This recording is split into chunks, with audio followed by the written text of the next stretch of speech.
All right, so today we're diving into this really fascinating seminar paper. It's asking a huge question. As a city like Lagos races to embrace all this new security tech, what's actually happening? Are they building a safer future for everyone, or are they creating a whole new kind of digital divide? This is the story of what the paper calls the Algorithmic Beat Cop.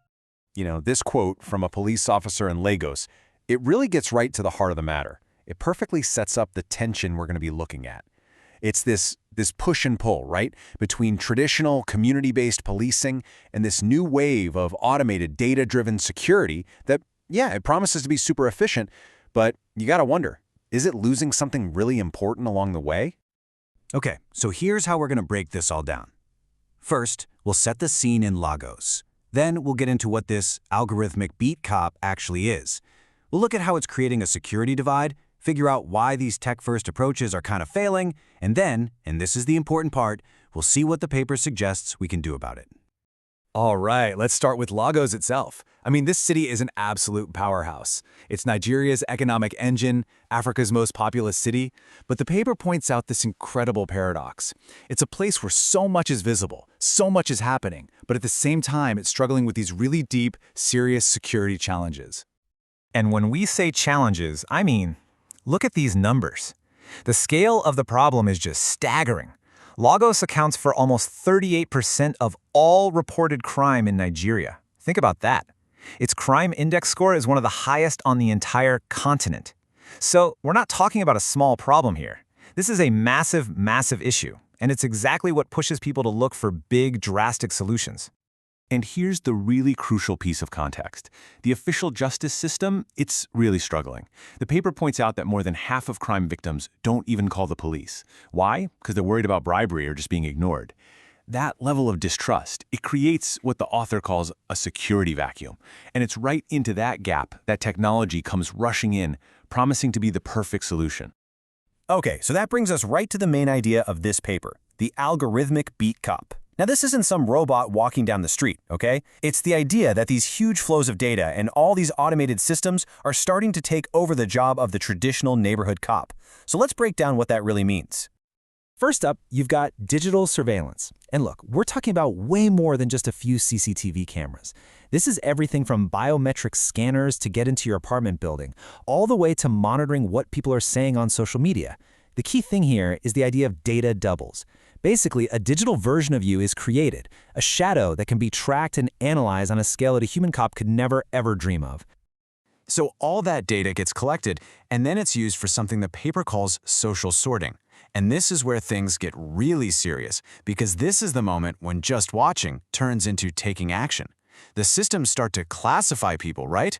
They decide who gets into a fancy neighborhood, who gets flagged as a potential risk.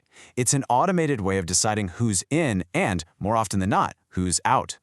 And the final piece of this puzzle is what's called crime displacement. The paper makes a really strong argument here. When you use all this tech to lock down one area, you don't actually get rid of the crime. You just push it somewhere else. It's like squeezing a balloon, right? The crime just moves over to a neighborhood that can't afford all that fancy protection. So this brings us straight to the core argument of the paper. This technology isn't making everyone safer. No. Instead, it's creating this massive divide, a reality so stark that some scholars have even called it a form of security apartheid. This table just lays it out so clearly. It's a tale of two cities within one. On one side, you have a wealthy area, like Lekki, with all the latest CCTV and biometric security. But then you look at a place like Ajegunle, where the power is so unreliable you couldn't even run that tech. And where the real problem is a nearly 50% youth unemployment rate. It's so obvious. The technology is following the money, not the actual need. And here's the result, right here in the data. The consequences are crystal clear. Crime isn't going away, it's just getting pushed into the areas with less surveillance. The poor neighborhoods, places like Oshodi, Ajeje, and Mushin, they're ending up with way more than their fair share of the problem. This is a textbook example of crime being displaced, not defeated. So the big takeaway from this section is pretty stark. The paper is arguing that technology isn't stopping crime, it's just redistributing it. It's creating these little fortified islands of safety for the rich, surrounded by a sea of vulnerability for everyone else. It's literally moving risk from one place to another. Okay, so if this tech isn't the magic bullet it was promised to be, why not? Well, the paper diagnoses the problem with a classic saying from the world of data: garbage in, gospel out. Basically, these high-tech systems are only as good as the information you feed them and the world they have to work in. And the paper lays out a whole list of problems. I mean, you've got basic stuff like the power going out all the time. The crime data they're using is already biased from years of over-policing certain neighborhoods. Then you throw in officers who aren't properly trained to use the tech and no money to actually maintain it. You can see how the whole thing is built on a really shaky foundation. And this quote right here points to another huge problem. These systems are like black boxes. They're often sold by foreign companies, and nobody on the ground, not even the police, really understands how they work. You can't see the logic. And if you can't see how a decision is made, how can you ever find and fix the biases that are baked right into its code? So, you take all of that, the bad data, the shaky infrastructure, the black box algorithms, and what do you get? It's not just a system that doesn't work well. It's something much worse. You get automated inequality. The tech ends up just copying and even making existing social problems worse, all while pretending to be totally neutral and objective.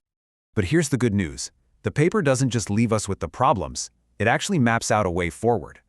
The whole final section is about solutions, laying out a plan for what it calls algorithmic justice. And the approach they suggest has three main parts. And the key thing is that everyone has a role to play. It's not just one group's job. You need policymakers to create the rules. You need community leaders to take control of the technology for their own benefit. And you need the tech developers themselves to start building this stuff ethically from day one. Really, at the heart of it all is this massive shift in thinking. The paper says we need to move away from just punitive surveillance, just watching people and punishing them. Instead, we need to focus on preventive security. And that means putting money and effort into fixing the root causes of crime. Things like youth unemployment and education, the stuff a camera can never, ever fix. And when it comes to the tech companies, the paper doesn't pull any punches. It lays out some very specific demands. Things like, you must test your algorithms for bias. You have to build local skills, not just sell a black box and leave. There has to be a human in the loop, always.